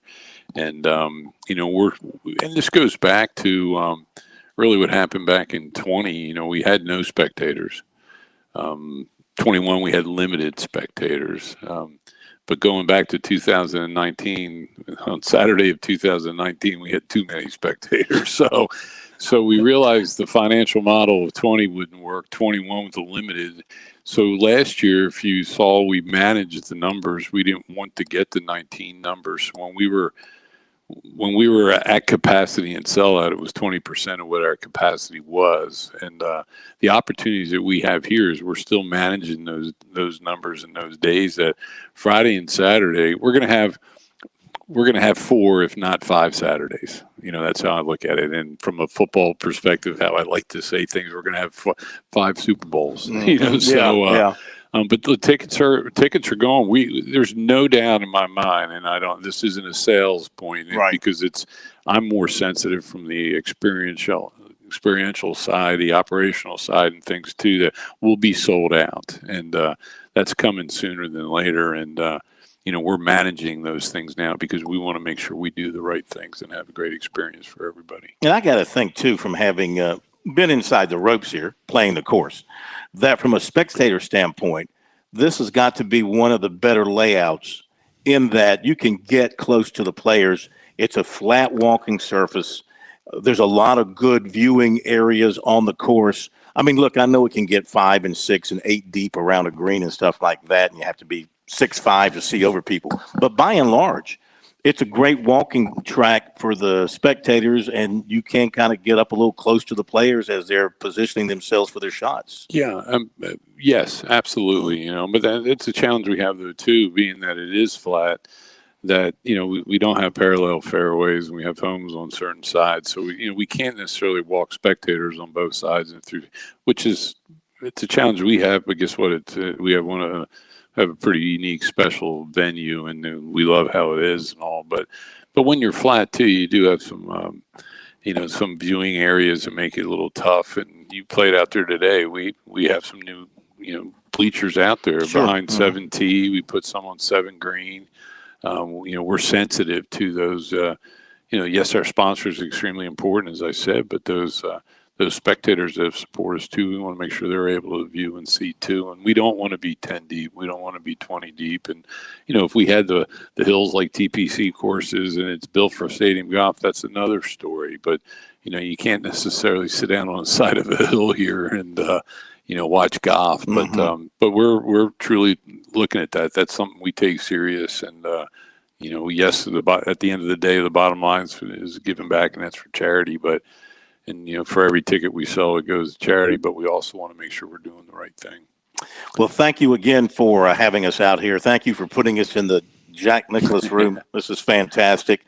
It's been a great day, and we look forward to the tournament and talking to you some more and watching this thing unfold. Looking forward to it's a great 2 weeks around here with the Masters and then the RBC Heritage presented by Boeing following on its heels. So we thank you so much for having us out here, and we'll talk to you again soon. No, thank you for you being you and being down here and supporting us, but everything you do year round as well. It's important to us. So thanks. Thank you, sir. Good seeing you. Take care. Steve Wilmot from here at the RBC Heritage presented by Boeing, 2 important major sponsors for this event, and it's important that they stay well connected to the event because the event is important to the state of South Carolina. There's no question about it. All right, we're going to hit the break here on Sports Talk, and we'll come back and we'll dive into recruiting coming up in just a couple of minutes. Got some more notes to update for you as well. We got one ACC basketball game tonight, and North Carolina is going to be in action. In fact, they are in action against Florida State. North Carolina needs every win it can get, and 12-12, 11-14 to play in the first half there. We'll be back for more here at Harbortown in just a moment. George Bryant for Tsunami Bar Sports, our inventor, David Abernathy, has always said Tsunami Bar technology allows us to take the training to the grass. Now I know through my sport of golf that natural agility can be converted to athletic ability. And why is this, Tsunami, Robbie? transferring the training to the grass. This may be the most undervalued characteristic of the Tsunami flexible bar technology. The Tsunami bar action loads and unloads at the concentric and eccentric transition points. This is what we call reversal forces. And the Tsunami bar is the only bar and training device that I know of that can train these reversal forces adequately at speed. Hey, this is Phil Kornbluth. The Tsunami Bar is a terrific training device, whether you're working on your fitness or your golf game. It's convenient, it's easy to use, and you won't feel beat up afterwards. Be sure to click on the digital ad on SportsTalkSC.com and get 5% off any order using promo code BBB5. Don't wait, order today. Score a touchdown with Founders Federal Credit Union. With services like Founders Online and the Founders app, you'll enjoy all the perks of a big bank with local personalized service. Not a member? Joining Founders Federal Credit Union is easy. Visit relaxjoinfounders.com or one of our 37 convenient locations to see if you qualify for membership. Relax with Founders. Terms and conditions apply. Founders Federal Credit Union is federally insured by NCUA. Life. It has its ups and downs. Sometimes it's little things like hitting every red light or dropping your cell phone. Maybe it's the bills, rent, or pressure at work. But when it comes to the South Carolina Education Lottery, you should never feel like playing will solve everything. The lottery is a game. It's played for fun. So set a dollar amount. Expect not to win and make sure responsibilities, family, friends, and work come first. Visit playresponsiblysc.com.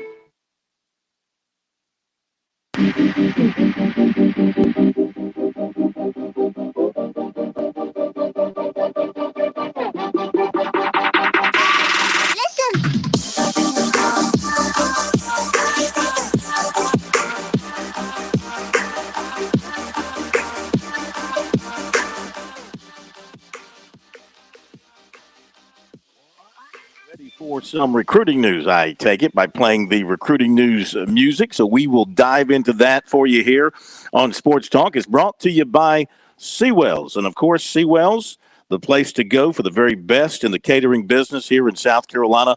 For about 80 years, the Seawell family and staff have been handling all your planning and catering needs all across the state of South Carolina at their facility on Rosewood Drive or at your venue.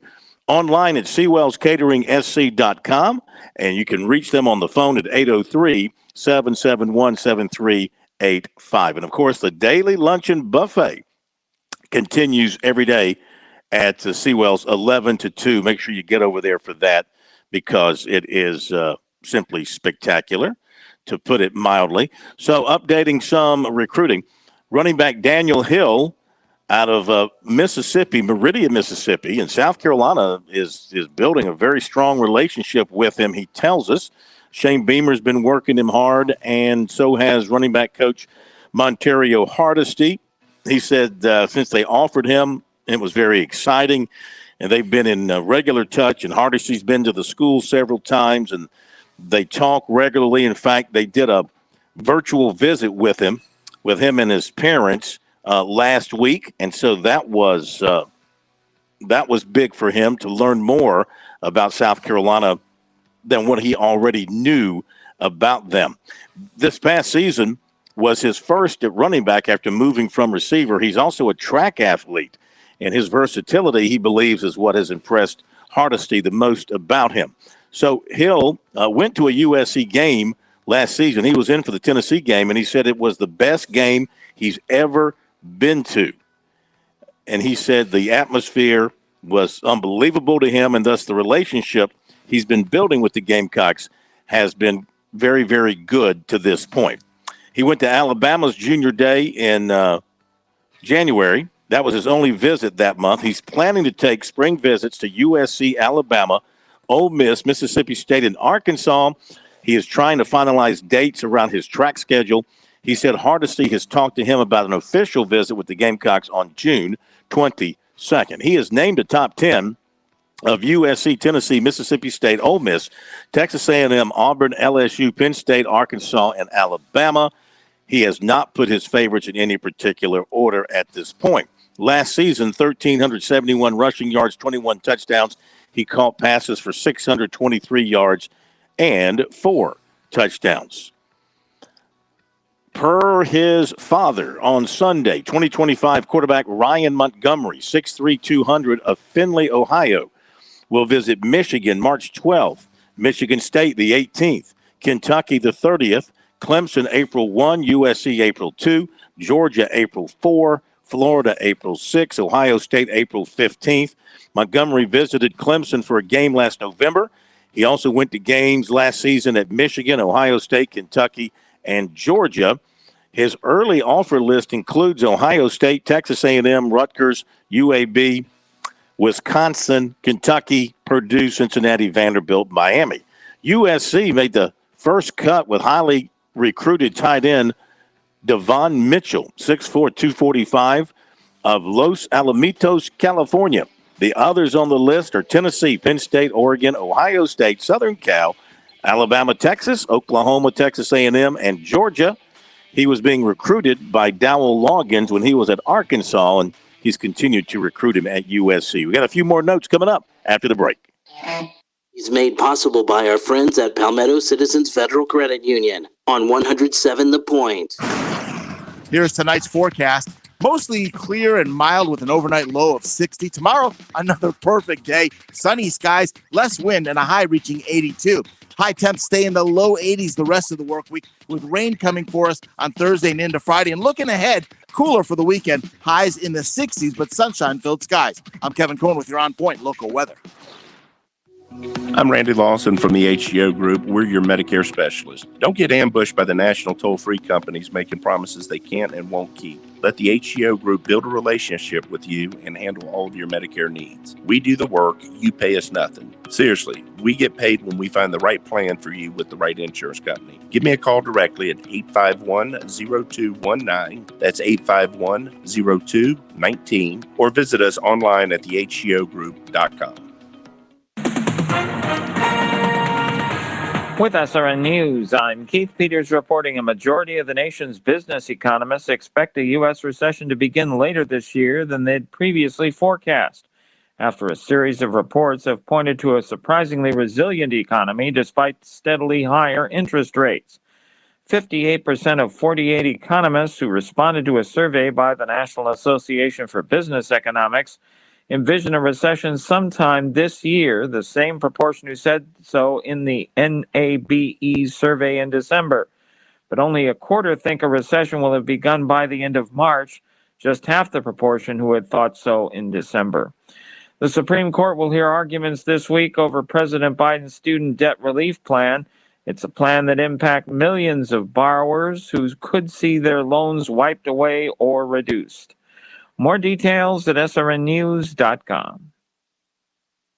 Shooter's Choice is calling all hunters. Spring's fast approaching. You need to get ready for that spring hunt fever. Supplies will be hit or miss. There's no place better than Shooter's Choice on Sunset Boulevard, West Columbia. Shooter's Choice will help you get stocked up on all that specialty hunting gear and the ammo you'll need. At Shooter's Choice, they stock Benelli, Beretta, Savage, Franke, Browning, Weatherby, Stoger, TriStar, and even Winchester shotguns. Plus specialty hunting shells. They're coming in every day, and yes, the demand is still extremely high, so it goes fast. A very good reason to be shopping early. There's an experienced crew, second to none, to help you make the right selections. Spend your hunting dollars wisely. Shotguns, red dot sights, specialty ammo in stock right now. Check out all the new firearm accessories, even the selection of Champion gun safes. Ask about which new thermal optics and firearm silencers to use for a successful coyote and wild hog hunt. If you don't have time right now to visit, go online to shooterschoicesc.com. Have your accessories shipped right to the front door. On Sunset Boulevard, make it your first choice. Your best choice. Make it Shooter's Choice. Dave Ramsey here. Do you want your money to work for you rather than you working for your money? Go see my friends at Palmetto Citizens Federal Credit Union.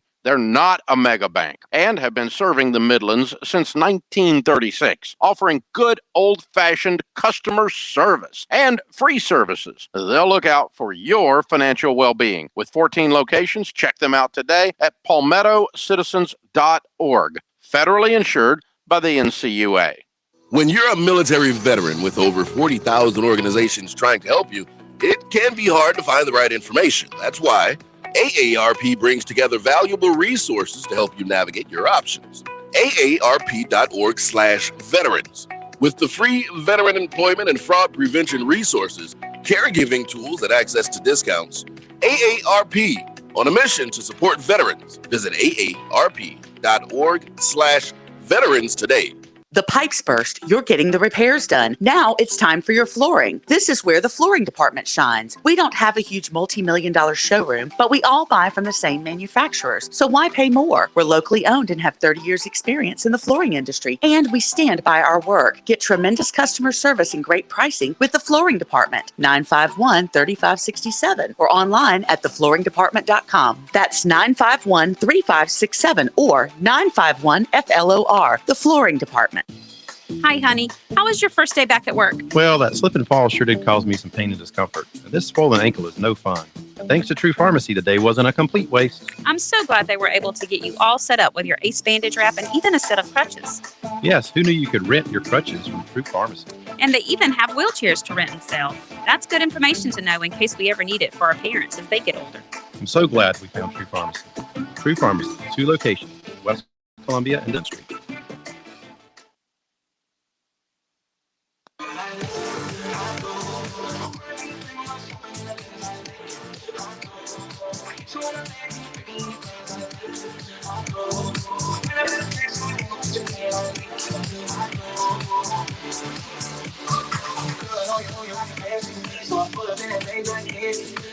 All right, back we are, Sports Talk Media Network here on a Monday night. What a way to start the week. I know for most of you, Mondays are lousy, miserable. They just suck.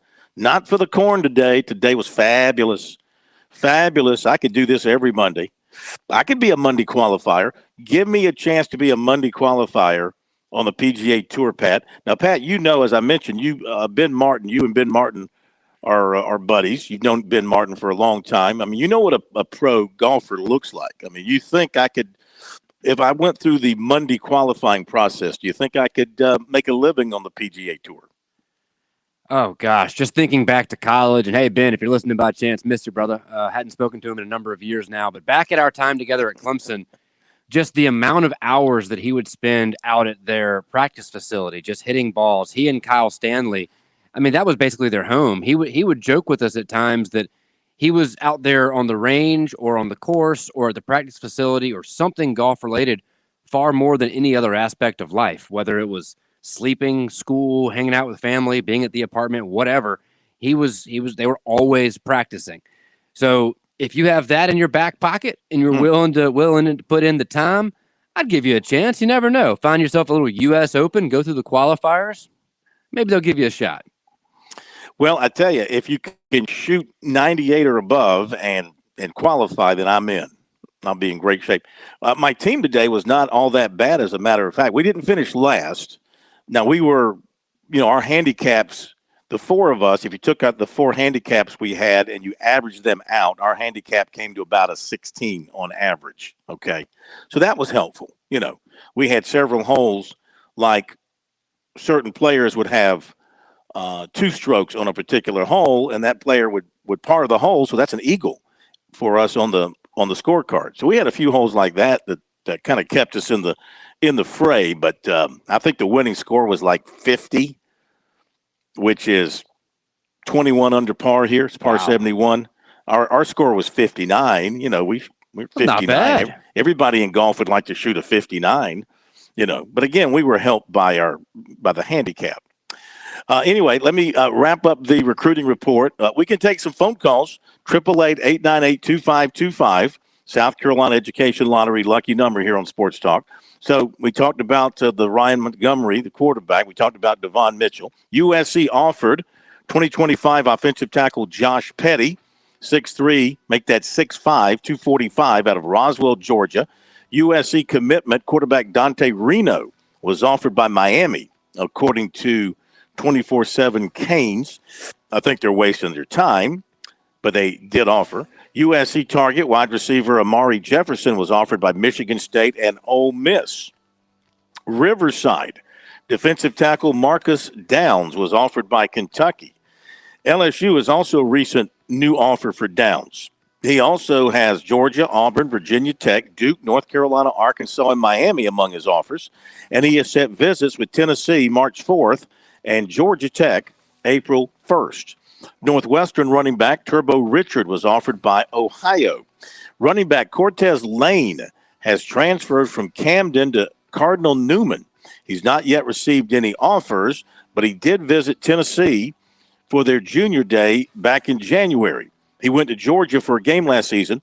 He also visited USC several times going back to 2021. He's also been to North Carolina and NC State. He said he is also drawing interest from North Carolina Central, Charlotte, James Madison, Appalachian State, and Liberty. He plans upcoming visits to James Madison, North Carolina Central, and Charlotte. Last season, he rushed for 794 yards and 10 touchdowns. He caught 33 passes for 469 yards and 7 touchdowns. 2026 quarterback Cameron McMillan of Fairfield Central landed his initial offer from Marshall. There you go with recruiting for right now. Keep in mind the dead period ends as of March 1st, so in-person contact can resume. Players can start making visits to campuses, coming in for spring practices and the like. You'll see a lot of that happening all around the state, around the country here in the days and weeks to come as we go through a visitation period in March and also for a good bit of April as well. Okay, our poll question of the week, we haven't mentioned that yet. Poll question of the week is timely. Gamecocks and Clemson renew their baseball rivalry this weekend, first at Doug Kingsmore, then at Fluor Field, finally at Founders Park. How will the series turn out? The answers are Clemson sweeps. Clemson wins 2 of 3. USC sweeps. USC wins 2 of 3. Of course, people feeling pretty salty about the Gamecocks right now since they're 8-0, and Clemson just got swept by UCF. But this is a whole new weekend this weekend, and you never know what's going to happen when these teams get together. You know what you can do, Pat? You can throw the record books out the window. That's what you can do. But 56.6% of 322 votes say the Gamecocks take 2 out of 3. Another 31.7% say the Gamecocks will sweep. 8.1% say Clemson will win 2 of 3. 4% say the Tigers will sweep. So Clemson's starting pitching was hit pretty hard over the weekend. South Carolina's starting pitching, well, Mahoney gave up some runs on Sunday. But Hall was fantastic on Saturday, and Sanders was pretty good on Friday. But the Gamecocks didn't hit all that much against Penn. Now, Penn's pitching is supposed to be pretty good, but, I mean, South Carolina, which had such a big offensive series the previous weekend and big offensive games. Remember, they had 5 straight games to open the season in which they scored double-figure runs. First time doing that since something like 1980-something. They won 20-3, 17-2, 12-1, 19-3, and 12-0 to open the season. But in that win over Penn on Friday, they won 7-4. Gamecocks did have 10 hits, but they also walked 5 times, and they were hit a few times. In fact, they were hit a lot. They were hit 3 times, I believe. They were hit a lot throughout the series. So 10 hits in that game. And then the Saturday game, they won 1-0. They only had 1 hit. I'm sorry, they only had 3 hits. They had 3 hits in that game, but they drew some walks. And again, they were hit by pitches. And then yesterday, the Gamecocks had left 19 runners on base yesterday because of all the being hit by pitches and the walks. They drew 11 walks. They were hit by pitches several times, and they only had 7 hits. My point in saying all this is, Penn pitching, except for hitting the Gamecocks and walking, as far as giving up hits, they did a pretty good job. And so you wonder if Clemson pitching can do the same thing. I'm pretty confident, for the most part, that South Carolina pitching is going to be pretty good because their pitching is pretty good. But now you have to be worried if you're Clemson about your pitching after what happened over the weekend. See what I'm saying there? So looking forward to it. We'll be there for all 3 games. Have the show up at Clemson on Friday, covering the games on our website, sportstalksc.com, and on Twitter at sportstalksc. Okay, so got time for some calls. 888-898-2525. Gamecock Larry was holding. Pat, is he still with us, or did he finally fall asleep? Gamecock Larry is still there. He must have some very important stuff to talk about. He has been hanging on for some time now. He is what we call a trooper. Indeed. Gamecock Larry, you're first up on the phone lines this week on Sports Talk. Great to have you. How are you? I'm hanging in there. I dozed off a couple of times, but I woke up. I was still, you still have me on, so, but I ain't going to talk no baseball much today. I want to talk about our lady game, Dawn Staley's team. Mm-hmm. I don't know whether to call them Lady Gamecocks No, can't do that. Gamecocks or what. Just Gamecocks. Well, what do you call They're them? just Gamecocks. They're just Gamecocks. They're just Gamecocks. Okay, I want to talk about the Gamecocks. Dawn Staley's Gamecocks. There you go. We got 3 games supposedly in the SEC tournament. Friday, we either play Arkansas or Missouri. I hope it's Missouri. We owe them girl ladies outhouse whipping because they beat us last year. And then I hope we play Kentucky Saturday because we owe them a outhouse whipping. And then Sunday, I hope we play Ole Miss because they almost give us a bad whipping, but they didn't do it. Now, I got one other thing to say, and I'm going to get off of here. Tiger Bryan, another record shattered by the Tigers. You cannot say the Tigers are the only ones that ran down the hill.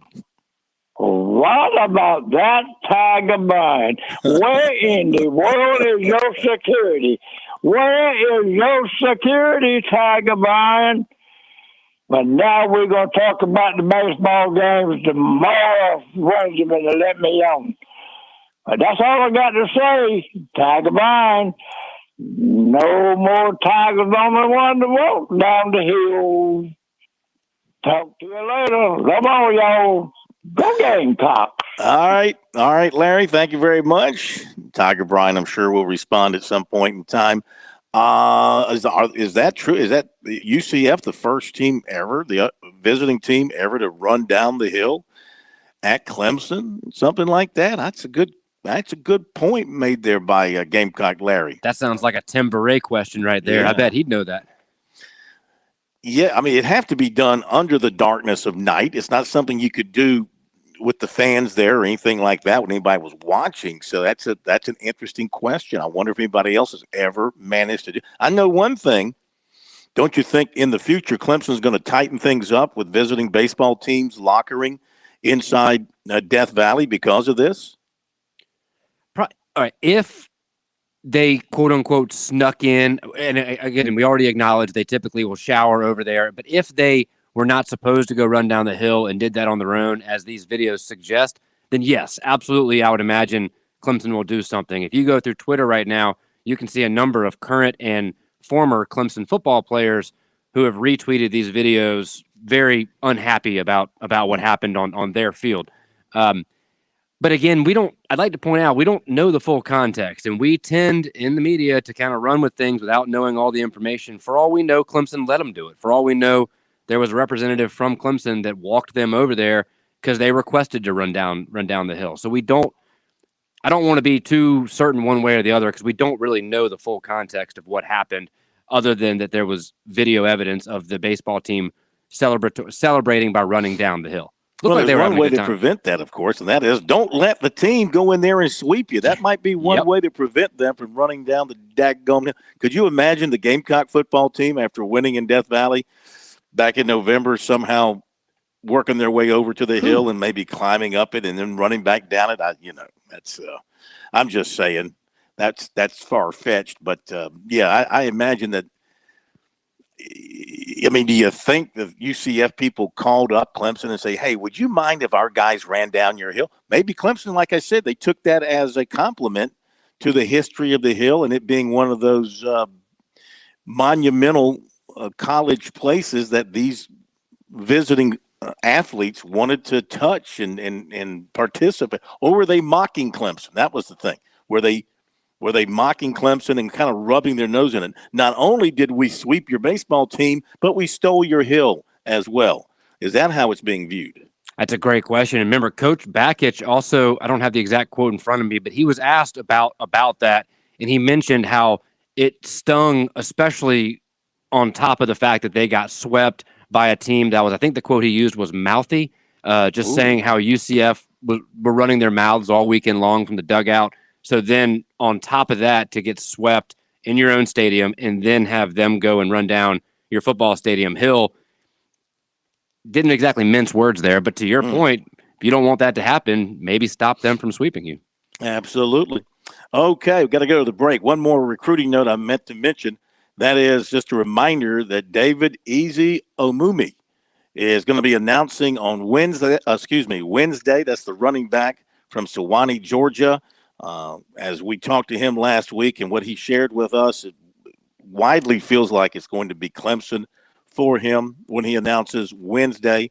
So keep an eye on that. If you're a Clemson fan, looks like you may be pretty close to filling that running back hole on your 2024 recruiting class with David Easy Omume, good running back out of the state of Georgia.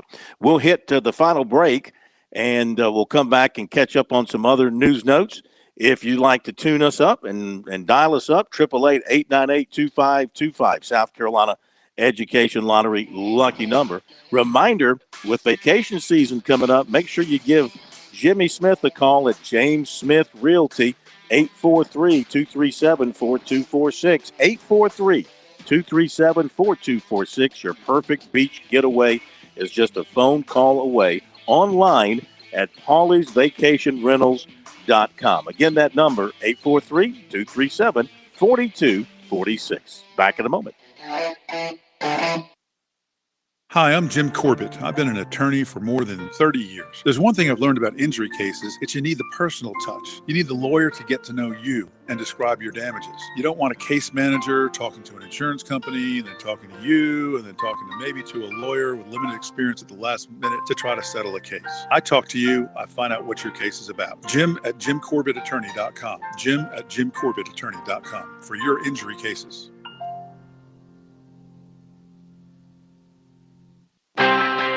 We are the NFHS. That stands for the National Federation of State High School Associations. But really, what we stand for, together with the SCHSL, are the 96,000 high school sports students in South Carolina. And so we stand.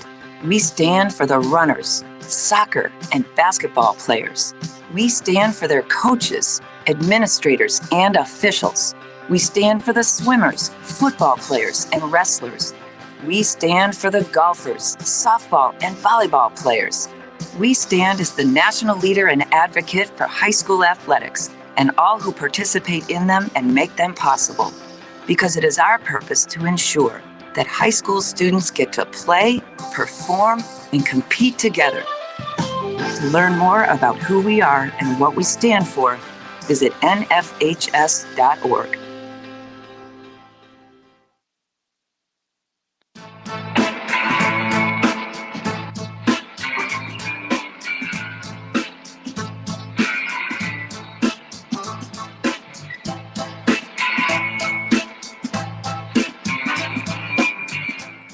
All right, final minutes on Sports Talk tonight from here at Harbor Town. And make your plans on getting down to Harbor Town for the RBC Heritage presented by Boeing. 41 days away and counting. If you don't have your tickets, you better move quickly because if you heard Steve Wilmot, tickets are going pretty quickly. So you want to be a part of it. It's one of the great events in South Carolina every year. That's for sure. Okay, a few other things to update. Basketball, North Carolina now, they've blown it open against Florida State at the half, 43-25. Tar Heels on top. High school basketball to catch you up on the upper and lower state championships. So on Friday, 2A girls, Gray Collegiate, girls and boys both beat Keenan in 2A girls and boys. In 4A girls and boys, North Augusta beat Wade Hampton. In girls, Lancaster beat Greenville. In boys, this is upper state play, of course. Then on Saturday, in 1A girls, Denmark Olar beat St. Joseph's. And in 1A boys, Christ Church defeated Great Falls. 3A girls, Wren over Southside. 3A boys, Wren beat Travelers Rest. So both Wren teams are going to the state championship. And tonight in 5A girls, Malden is playing Spring Valley, and Lexington is playing Dorman in 5A boys. We'll see if we can get an update for you. In fact, Pat, while I'm doing this, if you can check and see if you can find updated scores on that, that'd be wonderful. Then on the lower state side of things on Friday, Bishop England defeated Andrew Jackson. 2A girls, 2A boys, Oceanside over Andrew Jackson. 4A girls, Westwood beat AC Flora. Boys, Irmo over Hartsville. Irmo, they're there every year. Tim Whipple, what a fantastic coach. What a fantastic career he's had at Irmo. Got his team in the state championship once again. On Saturday, 1A girls, Military Magnet beat Lakeview, and Scotts Branch boys beat Estill. So 1A girls, Military Magnet wins, and 1A boys, Scotts Branch wins. 3A girls, Camden defeated Lower Richland, and 3A boys, Crestwood knocked off Orangeburg Wilkinson. Tonight, you've got Sumter and Stratford in 5A girls, and in 5A boys, Conway against Goose Creek. Pat, were you able to ID anybody with any scores on those games tonight? No, it was not. Okay, that's why we call you the best in the business at what you do. I didn't actually even hear what you said, to be fair. I wrote in the chat asking what score you wanted me to look up, and I might be able to find it for you. Well, that's okay, because when in doubt with high school sports here, we turn to our man, Lou Bazjak from the state. So we've got Lexington High School is down 20-17 in their game. So Lexington High School, this is 5A boys. Lexington High School is playing are they playing Conway? Is that the one's playing Conway? No, they're playing Dorman. My bad. So Dorman leading Lexington 20-17. In 5A girls, you had Malden defeating Spring Valley 67-50. So Malden advances. This is upper state, and Malden defeats Spring Valley 67-50. Let's see if we have any other scores, courtesy of Lou and his Twitter. He's obviously at the upstate game, so I'm looking for any help with the lower state games, but I'm not seeing it there, so we'll have to look elsewhere and see if we can find it. In the meantime, we'll tell you a couple of other things of importance, and those would include the following. We've got Furman. How about Furman winning the Southern Conference regular season championship? They beat Samford. Mike Bothwell and Jalen Slauson, the all-time winningest players now in Furman history. Between them, or together, I guess, 112 wins. And congratulations to Furman, but here you go again. You got to win the tournament in Asheville. There's just no other way to put it. To make the NCAA tournament, you got to win the SoCon tournament in Asheville, which begins later this week. USC freshman Ethan Petrie is one of the national players of the week by collegiate baseball after hitting .435 with 5 home runs this season. By the way, I believe, I'm going to double check here real quick, I believe South Carolina, after 2 weeks of the regular season, I believe South Carolina is leading the country in home runs as a team. They had 26 home runs after the weekend. I believe that's going to be enough to lead the country. The stats had not been updated when I checked it last night. So as I check it right now, home runs, yes, South Carolina leads the country with 26. Wake Forest is right behind them with 25. Troy has hit 23. Miami has hit 22. And you know, when you want to compare Clemson and South Carolina, let's say, looking ahead to this weekend. So the Gamecocks have hit 26 home runs to this point, and Clemson has hit something like, 9 maybe on the season so far. Double check that here, but I think they're sitting at like 9 home runs on the season. So the Monty Lee effect. Monty Lee effect. You think it's all Monty Lee? I don't think it's all him, but I do think that there's something to be said when Clemson hit as many home runs as they did the last few years, and their numbers are down this year, and the Gamecocks are up. I know there's a lot of other differences from a team year to year, but might be worth mentioning. Mm-hmm. Just a thought. Could be wrong. Yeah. Let's see if I can pull that up here. Clemson through the 26th. Give me total of home runs per game. But, I only think they've hit like 8 or 9 home runs to this point. So South Carolina will have the big edge in the power department going in to the weekend. We'll talk more about that. We've got the USC women 36 consecutive weeks at number 1 in the AP women's poll and back to being unanimous this week. Okay, that'll do it. Thanks to Steve Wilmot. Thanks to Angela and the folks here at Harbortown. Have a great night. We'll see you tomorrow.